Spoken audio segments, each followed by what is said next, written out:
what do you do with an overconfident coach? So where should we start, John? I'm kind of curious about the overconfident coach. Like, from what perspective? Like, you're the client and you're working with the coach, and the coach thinks that they're way better than what they are? I Or don't know the context of this question. It just says, what do you do with an overconfident coach? overconfident coach. Let's first go into what is an overconfident coach, and then maybe we can unpack it from there. What do you think? How would you define overconfident coach? Well, I was thinking about this, and I would like to relate this to myself in terms of if I'm in a place of overconfidence, which can happen if my ego gets the best of me. It's actually, one of my vices can be kind of going into pride. And I'm not in a growth mindset when I'm in that space. Mm-hmm. I was thinking of some examples, which I can share later on, where it's got the better of me. I was thinking, what's the saying? Pride before fall, something like that, when I've been in that space. But the thing that really jumped out to me, and as I said, relating it to myself or people that I've interacted with, potentially overconfidence is not necessarily being in a growth mindset. I don't know. What do you think, John? Yeah, no, I'm listening to you. Like, I'm sinking into your energy as you're talking about it. And just it's fascinating. And at the same time, I'm trying to think where in my own life, or how does this apply? What happens?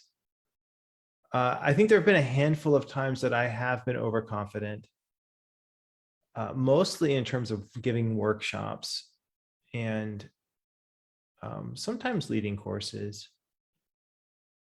And it hasn't turned out well. Like, usually it ends up with me not working on the project, or the project not going very well.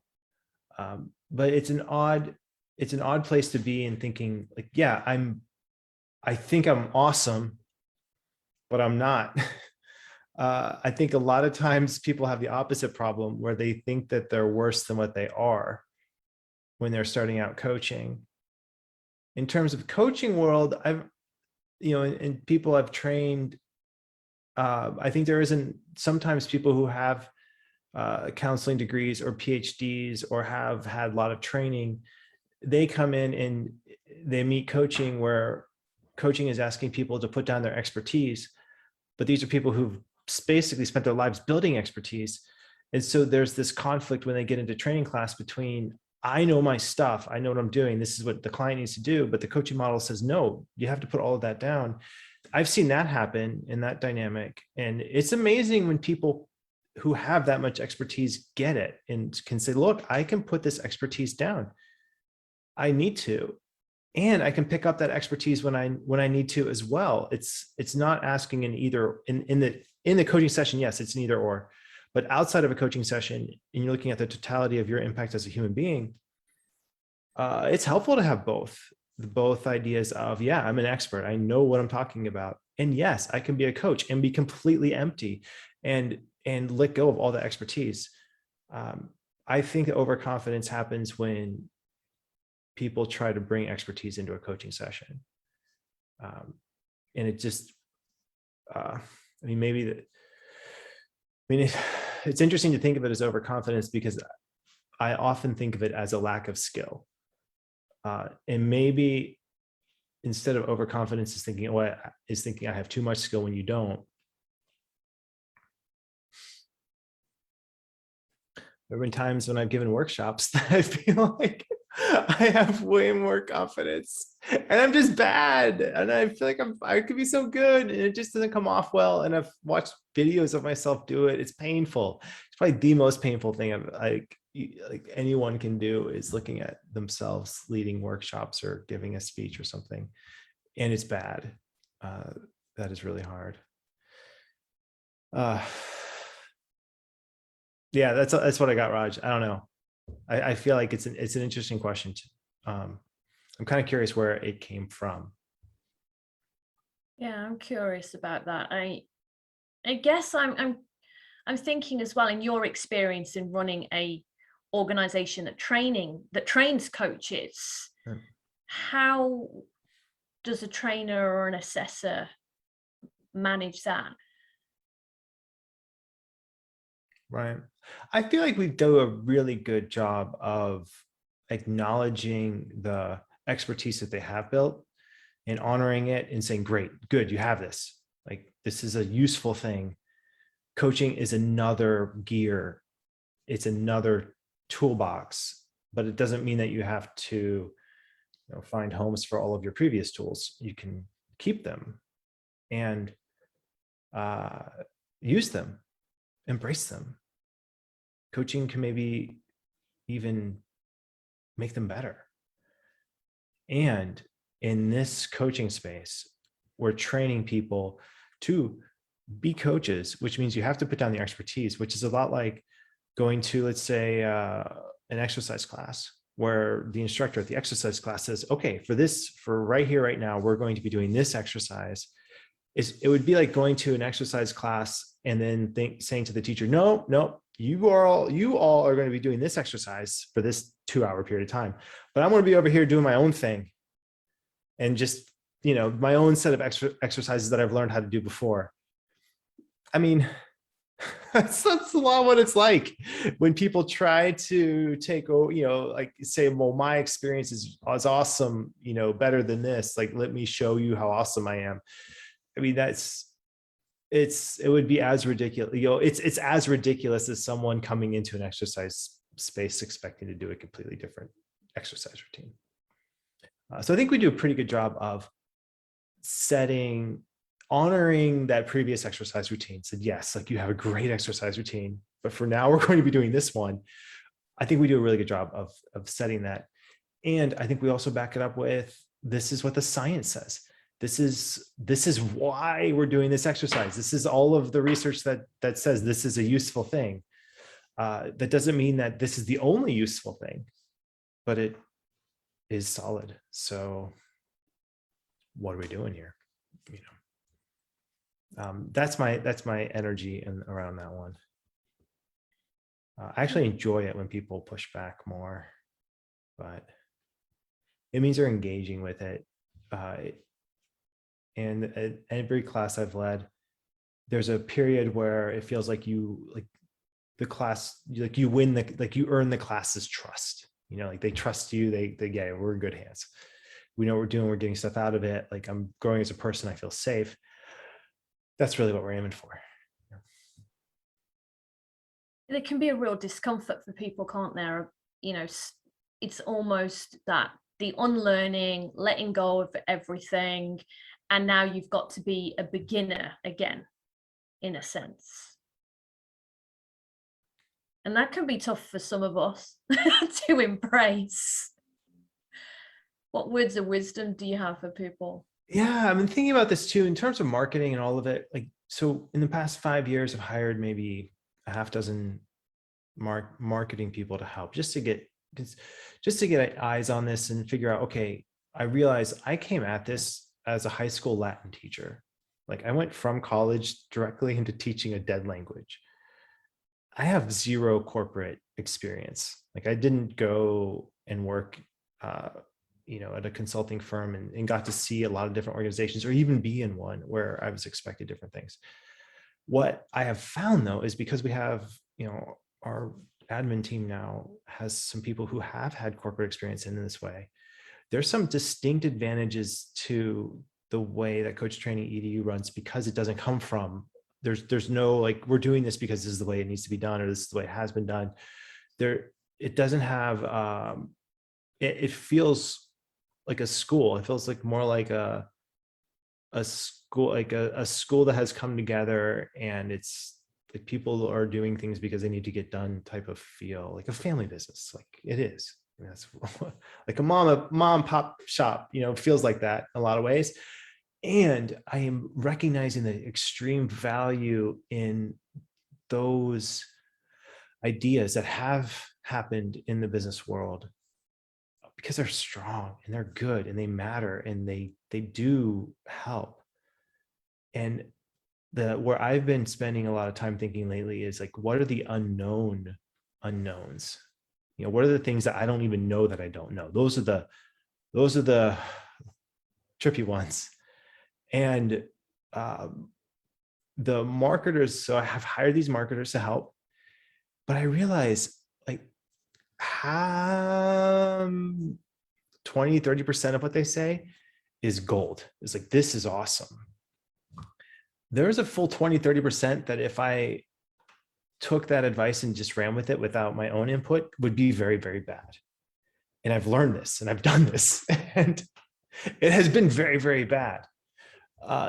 So that to me is like utterly fascinating, that maybe you, like me, unless I spend, hundreds of thousands of dollars in this space, that a lot of times because I've been in it, I know best where things are at. Even if I'm hiring really, marketers who've had lots of success and done all these things, they still don't know the coaching world. They don't know this world. They don't know my world and like where I am at. And I feel like very similar to clients, like you as a person, there are so many spaces in our lives where you know more about this. Like you are the authority in your life. You have this authority. And I feel like that it's oddly, I think when I take it on, it's oddly humbling and exciting at the same time.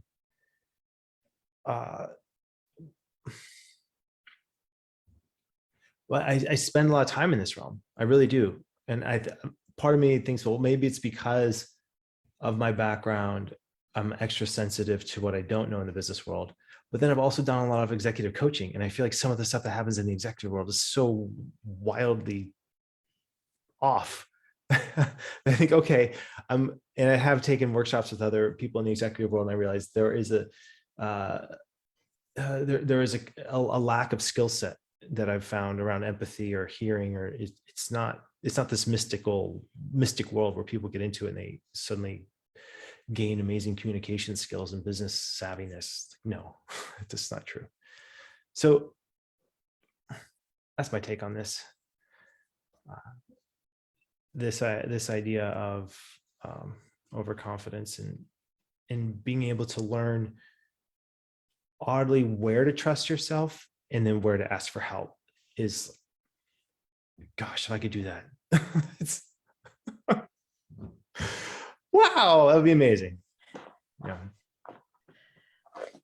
Thanks, John. Yeah, I'm just reflecting as well, as I said, in terms for me, it's that self-awareness. I think we've talked before, it's not going one extreme or the other. How do I meet in the middle? So it's either being too critical and you've got the inner critic going, or as I said, for me, a couple of occasions really tripped me up. I think it was earlier this year, I had an interview and I didn't do any prep for it. I was in this, I've got this. Yeah, I'm in interviews all the time. I'm talking all the time. And that's not like me, not to do any prep at all. And it really tripped me up. And it was a really great wake-up call of humility, which for whatever reason, I needed at that time. Because I was a waffling buffoon, as I would say. I couldn't even get my words out. So I think it was just a great learning opportunity. And I have to remind myself to stay in the virtue of humility, because as a coach, you've talked about borrowed insight. Like growth is ongoing. We're always learning something new. It's true. I had a presentation with the dean of a college about a year ago now. I prepped so much for it, and yet I was still so bad. And I thought, oh no, what did I do? I beat myself up for like weeks after, because I didn't hear from them about it either. And I just like, all this months of work just gone. It realized after like 2 weeks I heard back, and the note I got was, yeah, of course we're moving forward. Like, why would you think otherwise? So I realized I spent 2 weeks. I still was bad. but I spent 2 weeks even like just doing it and just really beating myself up. And gosh, I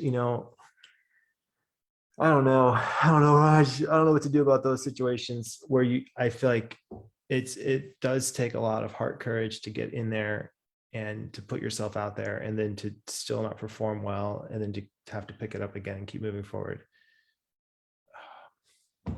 They just need a hug. If that's you, here's your hug. I've done it myself a lot. I once gave a talk to this is a while ago. I haven't thought of this in a while. I was teaching high school. I gave a talk at a 4-H club or something like this in Southern Oregon. Someone in the audience was a board member for the state of California. Something where they had a conference with like 3,000 people. The Secretary of Education in California canceled last minute. They needed a speaker. They asked me to do it. I had 2 weeks to prep for this thing, 3,000 people. It could have launched me in such a big way, but I was so bad on stage. I thought it would be better, and I prepped, but not as much as I probably could have or should have. And it was painful.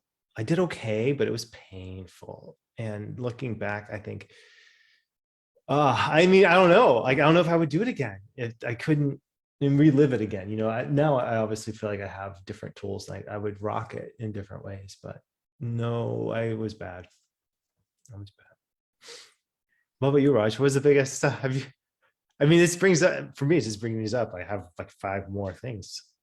Yeah, I have many things, and I was attempting not to coach myself, but all these questions were popping up, and I was wondering what kind of questions even our listeners would have. But I think one of the things I always say to myself, you might have heard me say it before, is there's no failure, there's only feedback. So what was the greatest thing about being so bad? And I have been so bad on many occasions, but what was the greatest thing about it? The greatest thing about it is that it's completed. It's finished. It's in the rearview mirror. It's the best part. You can let it go. Yeah. What about for you? I think the fact that I had the courage to even allow myself to be so bad. I can be a bit of a perfectionist and overly thinking or over caring or comparing, comparison to other people. Even with doing these videos, I was joking to somebody the other day. I said, you just have to let it go. If I started to watch back all of these, I'm sure there's things that I've said or done or thought, wow, really could have been better, or I could have showed up in a certain way. But for me, it's continuously being courageous and hold myself accountable to that. Mm-hmm. Mm-hmm.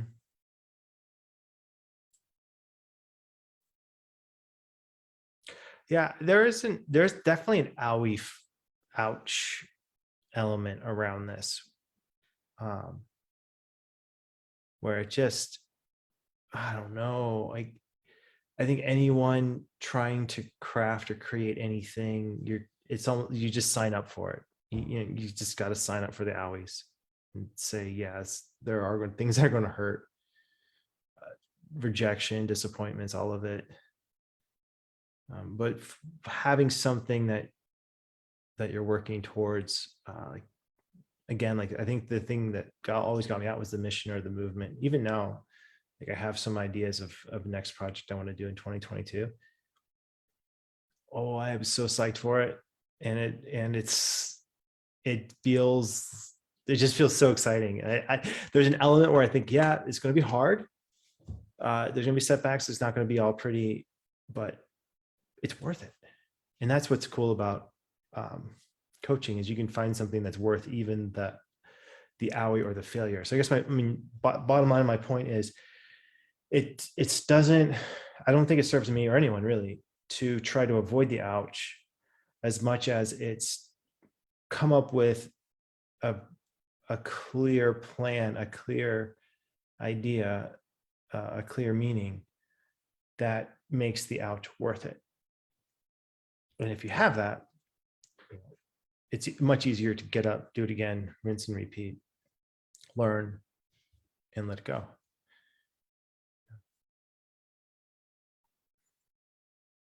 It also makes me think about something I shared the other week when I was doing a women in leadership program, and we're going to do PowerPoint karaoke. And it was the reminder of our own expectations. And I said, nobody else is potentially thinking about you because everybody else is worried about themselves. So that's something else that helps me with a reframe. If I get into that space of overthinking, it's a good friend of mine said to me once to snap me out of it. She said, what makes you think you're so important? And I was like, what? Excuse me? She said, what makes you think everyone's thinking about you? And I was like, are they not? The most nervous I ever got speaking was I did Portland's Funniest Person stand up for 6 minutes. And it was the most exhilarating thing. I want to go back to it. I really, there's something about stand-up comedians, like the courage it takes for them. I'm just utterly fascinated with the whole thing. And oh my goodness, I had a comedy coach, and he said something, and it really hit hard. He said, look, the audience is not trying to mess you up. The audience wants you to succeed more wildly beyond your own expectations. It's so when you can tap into that, and it's the same thing on any content that's created. It's not that, I think there's a myth that people feel afraid that other people want them to fail. They don't. So when you're watching a movie, you're not watching a movie and thinking, oh, I hope this movie's terrible. Like, you don't want to do that. You watch a movie and you're like, yeah, I hope this movie is amazing. Like you want the movie to be good, same idea. Like people want you to be good. The same, they want you to be a good coach. They want you to be a good comedian. They want you to be a good speaker, like all of it. It's so the audience is actually like friendly. They're on your side, and tapping into that helps me the most.